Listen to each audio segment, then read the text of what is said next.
નશાબંધી ખાતું એમાં ગયો અને એમાંથી એમનું લિસ્ટ કાઢ્યું, નામ કાઢ્યું કે ભાઈ ધનજીભાઈ પરમિટ ધરાવે છે, જે પૂર્વ ધારાસભ્ય એ વખતે હતા. ત્યારે મેં આ લિસ્ટ જોયેલું અને એમને ફોન પણ કરેલો અને પૂછેલું કે આપ દારૂ પીવો છો, તમે દારૂની પરમિટ ધરાવો છો?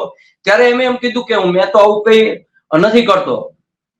એટલે મેં એમને કીધું કે આ તમારો પરમિટ નંબર છે. તો એ તો કે હું ધારાસભ્ય હતો એ પહેલાનો, મારી પાસે ઉદ્યોગપતિ તરીકે જે કઈ હોય એ પરમિટ લીધેલી ને લોકો બહારથી આવે એના માટે. તો મેં એનો કોટો પણ તપાસ્યો તો એમાં પણ એમને દારૂ વેચાણથી લીધેલો. એટલે આ એક આખું એક સ્ટેટસ બની ગયું છે કે અમુક લોકો દારૂથી ગભરાય છે, અમુક લોકો દારૂ સાનો પૈસાવાળાની વાત છે, પૈસાવાળાની દિલીપભાઈ વાત છે ત્યાં સુધી ઇંગ્લિશનો ધંધો છે ને એમાં પોલીસની મોટી ભાગીદારી છે, નેતાઓની મોટી ભાગીદારી છે. કરોડોનો દારૂ સુરેન્દ્રનગરમાંથી આ સ્ટેટ મોનિટરિંગ સેલ છે એ પકડે છે, જગજાહેર વાત છે. ત્યાર પછી 3 ડીવાયએસપી, હું તમને યાદી આપું કે મેઘાણી ડીએસપી આવ્યા હતા. મેઘાણી સાહેબે એમની લોકલ ક્રાઇમ બ્રાન્ચ છે એને તાળું મારી દીધું ને ઉપર ફરિયાદ કરી ભાઈ આ લોકલ ક્રાઇમનું આ બ્રાન્ચનું કામ છે કે અમને દારૂની માહિતી આપે અને એસએમસી આટલો બધો દારૂ પકડી રહી છે. એટલે એ બંધ થયું એકવાર.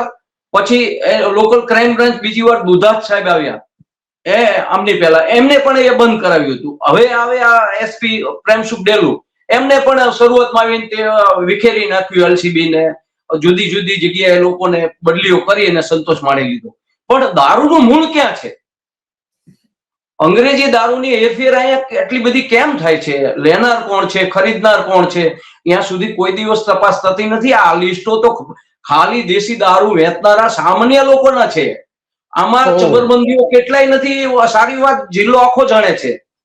જે બંને પક્ષના, ભાજપના, કોંગ્રેસના, આપના જે ગણો તે, એમની સાથે સંકળાયેલા બુટલેગરોના નામ આમાં નથી નથી ને નથી. અને ક્યાંથી હોય વાત તમારી સાચી. આપણે જાણીએ છીએ, હમણાંનું જ ઉદાહરણ છે કે જે ઉનાની આસપાસ જે દારૂ વેચાતો હતો તો ત્યાંના જે સ્થાનિક ધારાસભ્ય છે એની સામે આરોપ થયા હતા કે એ તો બુટલેગર હતા અને એની સાથે જે ધંધામાં ભાગીદાર હતા એને એવું કહ્યું કે ભાજપના જે ધારાસભ્ય છે એ મારી સાથે ભાગીદાર હતા અને દારૂનો ધંધો કરે છે, દીવ ને આસપાસથી બધું દારૂ લાવવામાં આવે છે. તો તમારી વાત સાચી કે ખરેખર આ દારૂ આવે છે ક્યાંથી એની તો કોઈ તપાસ જ નથી થતી.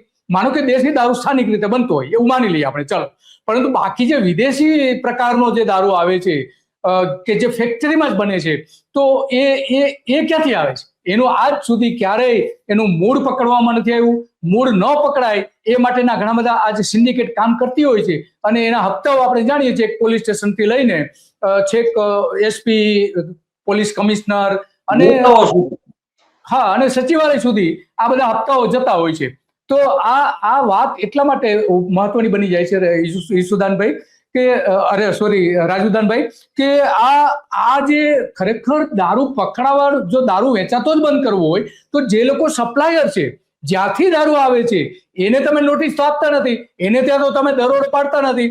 અને આ જે બધું થાય છે એ જ્યાંથી દારૂ આવતો હોય છે એ તો મોટા ભાગનો કેમિકલ વાળો દારૂ હોય છે. દેશી દારૂ હોય કે વિદેશી પ્રકારનો દારૂ હોય તો એમાં મોટાભાગના અત્યારે તો કેમિકલ્સ જ આવી રહ્યા છે અને એના કારણે લોકોના બહુ મોટા પ્રમાણમાં મોત થઈ રહ્યા છે. દુનિયામાં, વિશ્વમાં એક સર્વે થયો હતો. એ સર્વે પ્રમાણે 20 લોકોના જે મોત થાય છે, તમામ પ્રકારના અલગ અલગ પ્રકારના મોત જે થાય છે, એમાં 20 માંથી એક વ્યક્તિ દારૂના કારણે મોત થાય છે. તો ગુજરાતમાં તો આ પ્રમાણ ઘણું ઊંચું હશે, બહુ ઊંચું હશે, જેની આપણે કલ્પના પણ કરી શકતા નથી. વિધવાઓના આખા ગામ જે અગરિયાઓ છે એમાં કેટલાક લોકો દારૂ પીવો પડે છે ફરજિયાત રીતે, નહીંતર ઊંઘી ન શકે એવી એમની શારીરિક હાલત હોય છે, કારણ કે બીછામાં જઈને કામ કરવું હોય છે. તો આ જ રીતનું દરિયાકાંઠાના જે ગામ જે છે, લગભગ 350 ગામ એવા છે કે જ્યાં વિધવાઓનું પ્રમાણ સૌથી વધારે છે. તો કેમ વિધવા થાય છે એટલા બધા, મોત કેમ થાય છે એટલા બધા? મૂળ કારણ તો આ જે દેશી દારૂમાં અને વિદેશી પ્રકારના દારૂમાં કેમિકલ્સ આવી રહ્યું છે. અને હવે તો આપણે જાણીએ છીએ નીરો કહીને નીરો કે છે કે નીરો તાળી છે, તાળી ખરેખર તો કેમિકલની બનેલી તાળી છે.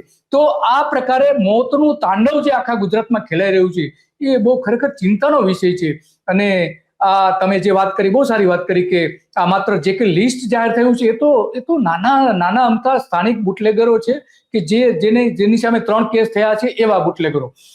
તો આમાં ખરેખર શું કરવું જોઈએ? જે આ જ રીતે સુરતમાં પણ થયું હતું. સુરતમાં હમણાં જે આપણે વાત કરી તો સુરતમાં ત્યાં આરટીઆઈમાં માહિતી માંગવામાં આવી હતી, તો જિલ્લાની જે માહિતી આવી હતી તો 500 ની ઉપર ત્યાં જિલ્લામાં જ, ખાલી સુરત જિલ્લામાં, શહેરની વાત છોડો, શહેરમાં તો એના કરતા 3 ગણા હશે, એમાં કોઈ સવાલ નથી. તો આ રીતે આપણે ગણતરી કરીએ શહેરો અને ગામડાઓમાં, તો જે પોલીસના ચોપડે નોંધાયેલા છે એવા 40,000 લોકો છે. અને તમે કહો છો કે તો પીનારાઓ કેટલા છે? માનો કે એક દારૂનો સપ્લાયર છે તો એ 100 લોકોને દારૂ આપતા હોય તો 40 લાખ લોકો, તો આ બુટલેગરો, જે નોંધાયેલા બુટલેગરો છે, પોલીસ ચોપડે નોંધાયેલા છે, એવા 40 લાખ લોકો જે નથી નોંધાયેલા, એવા થઈને તો ગુજરાતમાં કેટલા બધા છે?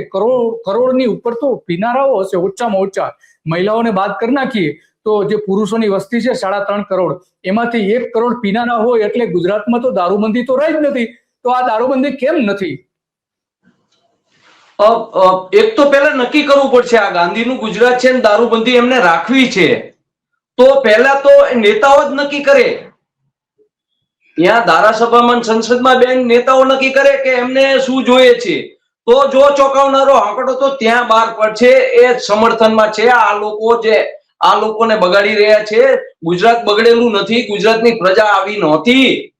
આ જે આંકડાઓ બહાર આવી રહ્યા છે, જે પ્રકારે દારૂ વેચાઈ રહ્યો છે, આવું ગાંધીનું ગુજરાત નહોતું.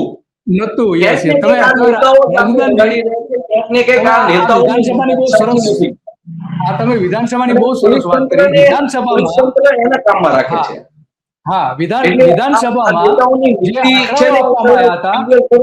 કરો કે નેતાઓ દારૂ વેચવા માંગે છે, નેતાઓ એમાંથી પૈસા કમાવ. જયારે ડિમાન્ડ જ ના હોય તો દારૂ ક્યાંથી વેચવાનો છે? આટલો બધો દારૂ ક્યારે આવે? જયારે લોકો આને, એટલે મેં કીધું ને, આને 2 વકલ છે. આ લોકો દેશી દારૂને દારૂબંધીમાં ખપાવી દે છે, એનું કાર્ય પોલીસ દેખાડી દે છે કે દેશી દારૂના અડાઓ અમે બંધ કરાવે, નામ કરે. ક્યાંક તો એની તરફેણ થાય છે, કારણ કે ચા પાણીના જે છૂટાઓ છે એ આ લોકો જ આપતા હોય છે. એમના ઘર સુધી ગાડીઓ ફરતી હોય એ આ બુટલેગરોની જ ફરતી હોય છે. અને બીજું કે બેરોજગારી એટલી બધી છે, એટલે આ પ્રશ્ન નીચેના લેવલે જે દેશી દારૂનો છે એ જુદો છે. 2 જુદા પાડો. કારણ કે આ નેતાઓને જે બાટલીઓ સપ્લાય થાય છે ને, એ લોકો જે કઈ પીવે છે ને, એ બધી તો ભારે માયલીને મોંઘી હોય છે. અને જોયું છે અમુક બુટલેગરોને સામેથી એવું કે છે. રાજુદાનભાઈ, તમે જે વાત કરી ને વિધાનસભા, તો વિધાનસભામાં જે સત્તાવાર આંકડાઓ આપેલા છે ને, એ એટલા ચોંકાવનારા આંકડા છે કે દર વર્ષે સરેરાશ 16,000 કેસ દારૂબંધીના થાય છે. 16,000 કેસ. અને સજા કોને થાય છે? સજા 1% નથી થતી. તો આ મૂળ સવાલ છે. તમને કેટલાક આંકડાઓ આપી દો. આપણે આંકડાઓ પણ ભેગા કરેલા છે વિધાનસભામાં, સત્તાવાર રીતે જે અપાયેલા છે. એમાં 2020-21માં 14,214, 2021-22માં 17,875, 2022-23માં 16,316. આ રીતે 3 વર્ષમાં 48,000 જેટલા ગુનાઓ નોંધાયા હતા. 3 વર્ષમાં, જેમાં 28 પોલીસ ઉપરના હુમલાઓ પણ થયા હતા. દારૂના જે બુટલેગરો છે એમણે હુમલાઓ કર્યા હતા. તો 2015 થી 2024 સુધીના 10 વર્ષમાં 1,60,000 જેટલી ફરિયાદો, 10 વર્ષમાં 1,60,000 જેટલી ફરિયાદો થઈ હોઈ શકે છે, એવો આના ઉપરથી આપણે અંદાજ મૂકી શકીએ છીએ. તો આ ગૃહપ્રધાન શું કરી રહ્યા છે? રાજુદાનભાઈ, ગૃહપ્રધાન હું તો એમ કહું છું કે વિધાનસભામાં આ લોકોની શપથવિધિ રાખો કે હું દારૂ માંથી ક્યાંય પૈસો નહીં લઉં અને દારૂ પીવીશ નહીં. જો આ પ્રકારની એક શપથવિધિ જાહેરમાં કરો અને લોકોને ખબર પડશે કે આ ત્યાં ખોટું બોલ્યા હતા કેટલું.